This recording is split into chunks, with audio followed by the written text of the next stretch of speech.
Hi, welcome to today's broadcast of Philly Market Minute. I'm Susanna Kunkel, and I'm so happy to have Jeanne Whipple, team leader of Philly Homegirls, with me today. Thank you for having me, Suzanne.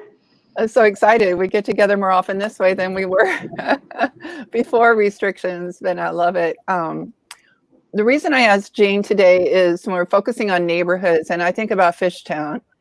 You're the first person that comes to mind. I've been a fan behind the scenes watching you, and I didn't even know that your history went back so far in the community, but, having shown developments that you did yourself in Kensington and Fishtown and watching you just rock that market. Obviously we talk about Philly love, and there's a lot of passion in our neighborhoods, in our business and real estate. When I think about passion for Fishtown, you stand out. Oh, thank you. God, that's so kind. Well, it's true. And sorry about if you were watching before, we had a little technical difficulty to restart, but in the link below, you'll find Jeanne's complete bio on her team's website and some more information about Fishtown. But I noticed, Jeanne, I didn't even know that your first purchase was back in 2002. Is that right? Your first home in Fishtown? Yeah, I've been here a while. So I'm curious, and I'm sure other people are. What vision did you have at that time? You were way ahead of the curve before Fishtown was a thing, before it became, nationally known, and the buzz and all of the hype and everything that such great characters. So what drew you to Fishtown back in 2002? I got really lucky.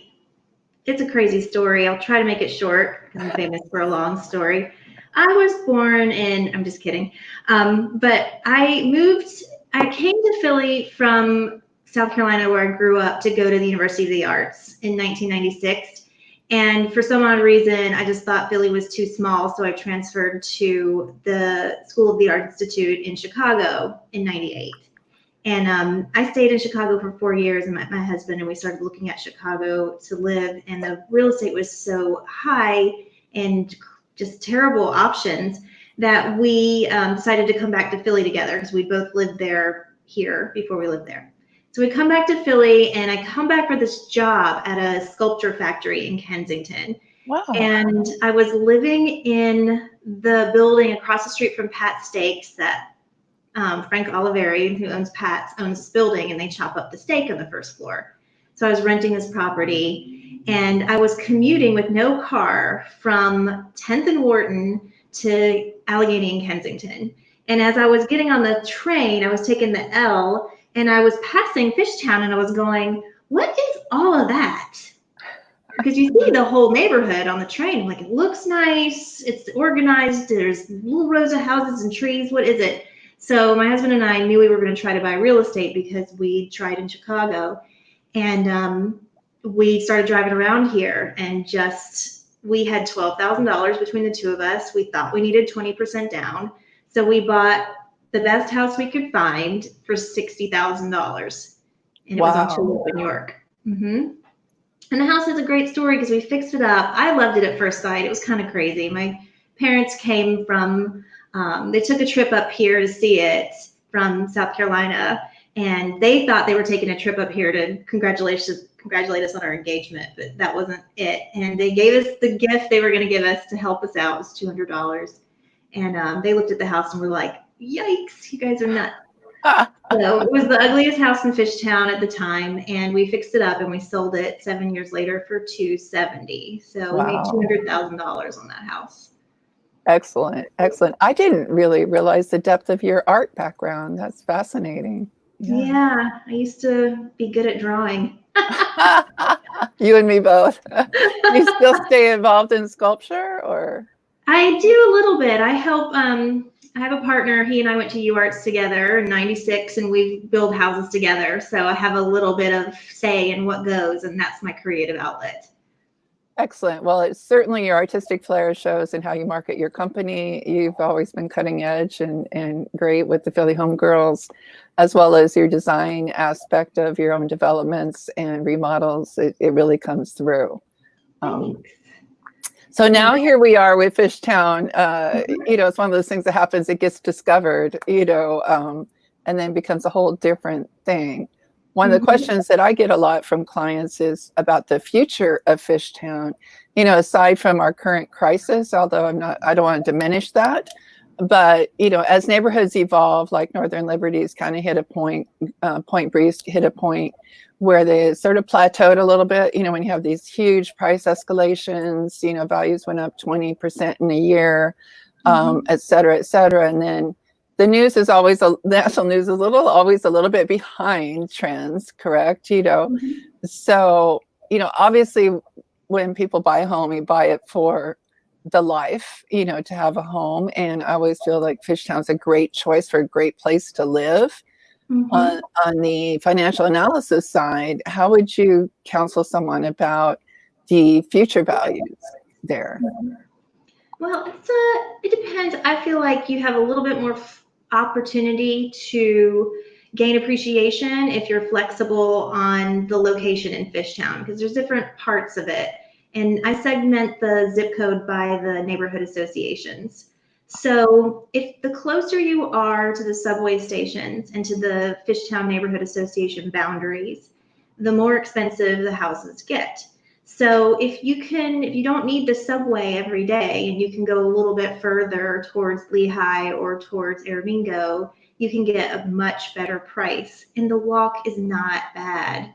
I think people are pretty afraid of how far it seems, but if you map it, the Memphis Tap Room to the Burke Station is not even a mile. So it doesn't take even 20 minutes, and it's a much nicer walk than it was in 2002. That's true in most neighborhoods. That's the funniest part about living here that long is at first, if I was jogging in 2002, people would look at me like, what is she running from? And then fast forward the first 10 years, I would see someone jogging on the other side of Front Street and be like, what are they running from? And then, now you can just kind of jog anywhere, cross the entire, 5-mile radius of Philadelphia. So nobody's funny that anything anymore. It's funny you say that, because I've had the same personal observation. I lived in San Francisco when it was gentrifying in the 90s. And I see the same thing, you see it in Point Breeze, you see it in other neighborhoods where, somebody running would be, oh, there's something going on, and you expect to hear the sirens or something. And as neighborhoods gentrify and you see joggers out, especially women with their, shorts and feeling comfortable with just jogging in their jogging clothes, and that this is a gentrified or gentrifying neighborhood. That's true. Yeah. The city's done a lot of nice things to help it along. 20 years ago, or it's 18 years ago to be technical, but there wasn't any lighting under the train tracks. That only recently happened with the advent of a lot of the businesses.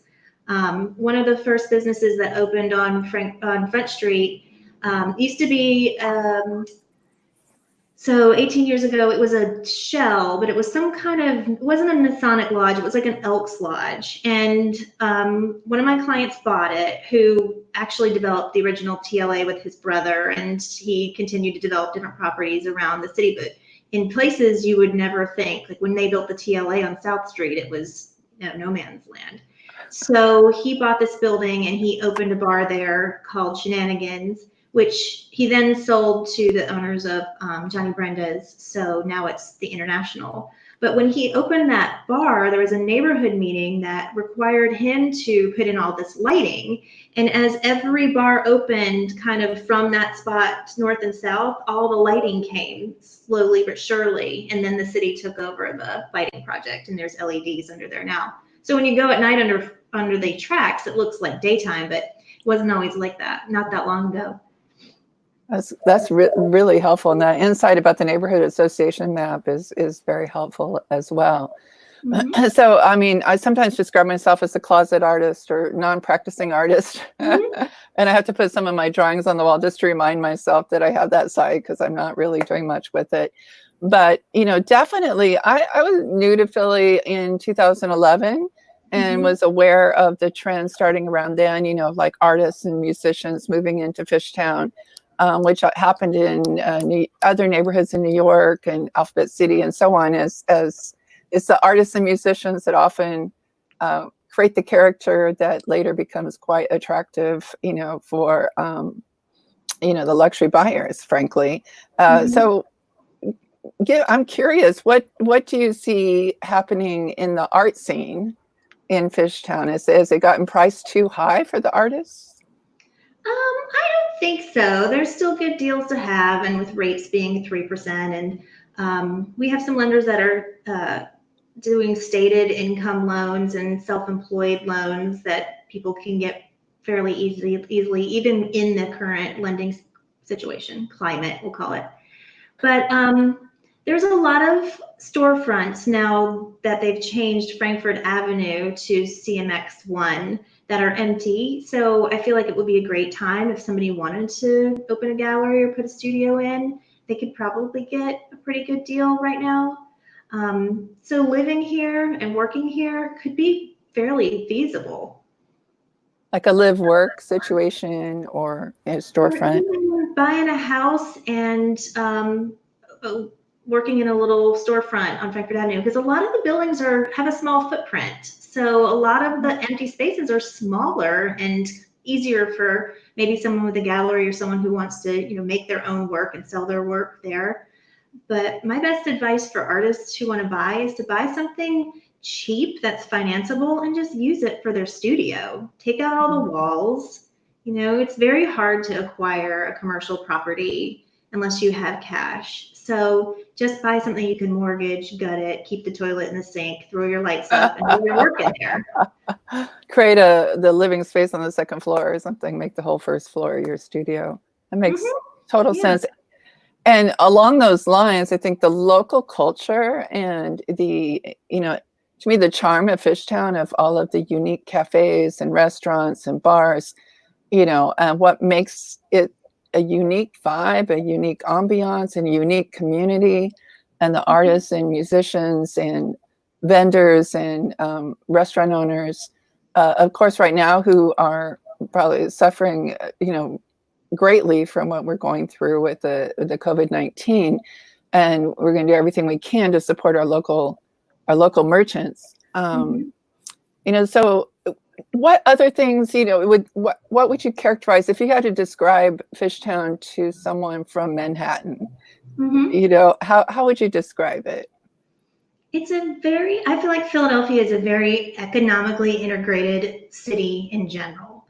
So I don't feel like only people with a certain amount of money live in one place. There are neighborhoods that are the most expensive and neighborhoods that might be the least expensive, but you can also get something cheap in an expensive neighborhood. So there's all kinds of different economies living here in this neighborhood. And I would not call it anything like Brooklyn, because we don't have yet chains. We don't have a Starbucks yet, and it's not that expensive comparatively. But there are a lot of artists and makers. There are a lot of retirees. There are a lot of families that live here who've been here forever, grandparents.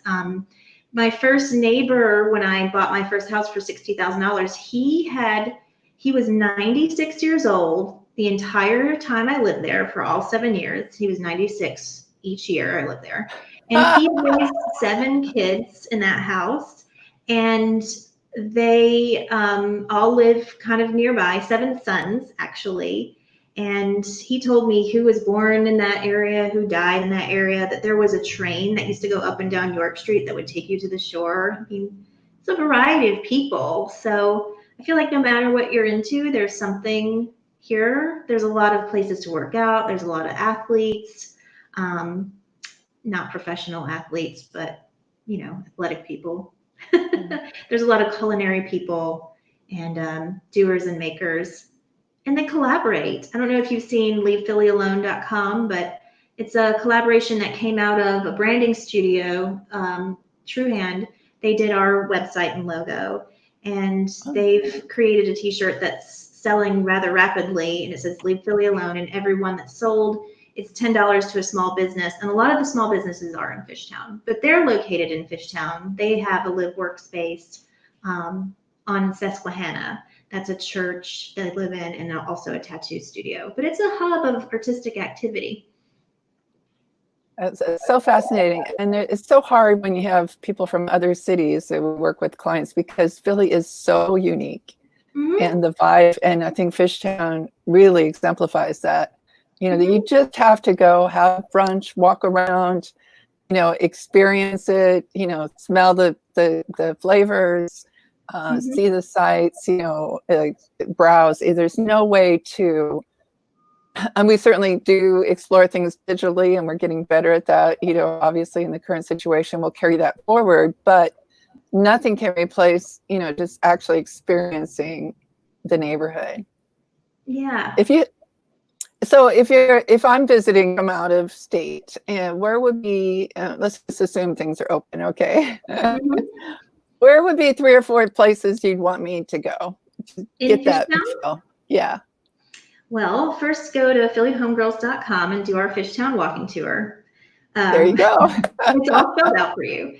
But I like to tell people to take the subway to Fishtown. And there's 3 stops that service pretty much everything. But it's nice to see how long it takes to take the subway from Center City to Frankfurt and Girard, which is maybe 10 minutes. It goes really fast, 15 maybe. So I'm not puffing, we'll say 15. And then if you go from Frankfurt and Girard, you can stop at any of those restaurants there, but I would go directly to Milk Crate Cafe because they have excellent beverages, they sell records. It's a great example of things coming together that don't always come together in an obvious way: records, coffee, food. And the people that work there are so unbelievably lovely. And it's open right now. They have a takeout window, so you can go and get a bagel Fitzgerald. And then I would walk to the Penn Treaty Park because I think it's the most beautiful park in the city because it's on the water. It has a view of the bridge. It's just been renovated. There's places to sit. There's playgrounds for kids. There's an architectural artifact of a building, the old tuna substation, which is the funniest name, but it's an old electrical plant there. And then you can walk back into the neighborhood, and I would head towards the apex where I think it's the geographical center of the Fishtown Neighborhood Association section. And it's where Cedar, Susquehanna, and Norris all come together. So it's 6 points. Cedar Point is a restaurant there that is known to have the best vegan buffalo chicken. Reanimator Coffee started in Fishtown, and it is the most caffeinated coffee in the world. It's delicious. And Loco Pez is there, which you can get a taco for less than $2 any day of the week, and they have vegan options. So there's lots of options there. If you shoot up Susquehanna, you'll pass True Hands Church, and you go to Frankfurt Avenue. You'll see our office on Frankfurt Avenue, which I'm sitting in right now. The plants are but you could get a hoagie at one of the oldest delis in the city, Dan's Fresh Meats.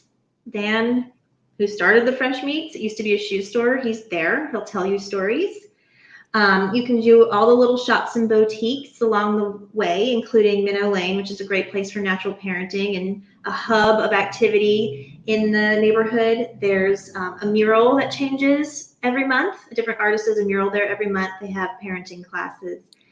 There's a really great store owned by a young woman. It's called Downers. Rivka owns it. She is always on the street talking to everybody and lives right here, and the clothes are great. And down from that, it's Urban Exchange, so you can fill a bag on certain days for like $29, and they have amazing things. And Lost and there's so many great stores. But if you travel all up and down the avenue, you'll get done tons of shopping, and then there's more bars to reach in East Kensington. So I could go on, but that might have been 5 places. Great insights. Or axe throwing, everything you can do, right? Axe throwing. Martha has all local foods from Philadelphia, nothing not from Philly. Monkey Bar has comedy night, all kinds of things. Yeah. Excellent. And talking about the train commute, so some people, more and more people obviously are working from home and probably will continue to.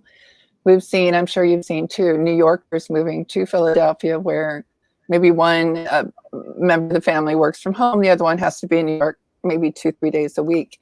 How long would you say it takes, since you got the train ride down to the minutes, to get from to 30th Street Station? Probably once you get on the train, 20 minutes or less. Wow. It's really fast. And New Yorkers get kind of freaked out when you tell them, like, okay, well, there's this one line. They're like, one line? Well, there's more than one line, but there's one line that goes from this neighborhood, and you might have to walk almost a mile from this location, like north of York is 0.8 miles to Burke Station. And they get kind of freaked out, but then you're like, but it's just, it's kind of miniature. It's not like a commute from Brooklyn to Manhattan. It's a 20-minute ride, and it's also a 15-minute car share. Or, I walk from Fishtown to Old City all the time. It's one of my favorite routes to just walk back and forth. It's a really nice exercise, especially to go out to eat, because you can burn 110 calories before and after your meal doing that. So I just imagine measuring it. After I moved here and I started measuring how far things are from each other, which is not far, I then went and looked at how far I lived from work and home in Chicago when I lived there. I'd never even measured it, and I could have walked, but I used to struggle on the bus. And I lived there for 4 years. I never measured it. Mind over matter. Get the facts. Exactly. And then you have Delaware River, as you mentioned, the park, but the riverfront is so gorgeous and such a great place to hike, walk your dog, bike. My husband and I biked on Easter from our house in Fishtown around the airport and back. It was 30. We went from my house to Betsy Ross Bridge to Penn Treaty Park, over the Ben Franklin Bridge, through Camden, down around the entire airport, and it was a 33-mile bike ride. When you live in Chicago, it's like 33 miles to baggage claim before you can even get to the plane. Excellent. Well, I know you're appreciate. Do you want to tell us a little bit more about I know you're working very in a savvy way during these difficult times. You're one of the industry leaders. I appreciate being in a mastermind that you host. If someone's interested in Fishtown, you offer walking tours, and was the best thing for them to just reach out through your website if they're interested in more information? Mm-hmm. There's a call to action on almost every page on our website. You can look at all the neighborhoods. There's all unique content that we created for each neighborhood. So if you need a neighborhood tour of any place in Philadelphia, just let us know and we'll give you some milestones and a path.